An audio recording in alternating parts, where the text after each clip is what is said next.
Self-massage with the ball, piriformis and gluteals on the floor. So compared to the other video where you're also self-massaging the ball, but you have the ball against the wall, this is another way you can get at the gluteals, where you're able to put a little bit more pressure on the ball because you're resting your entire body weight onto the ball and onto the floor.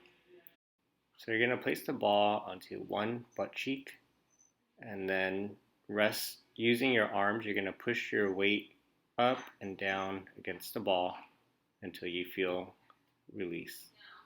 You can either roll up and down, left and right, or just maintain pressure on a single point where you feel especially tight, holding for about 30 seconds to a minute.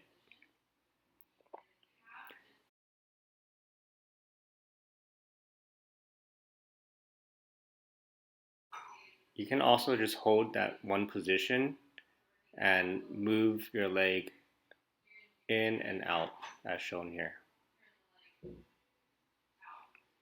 This allows the muscle to glide across the ball rather than using the ball to glide across the muscle.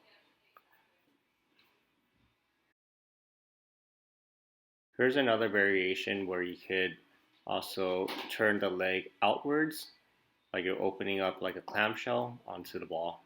And again, that also moves the muscle across the ball rather than moving the ball across the muscle.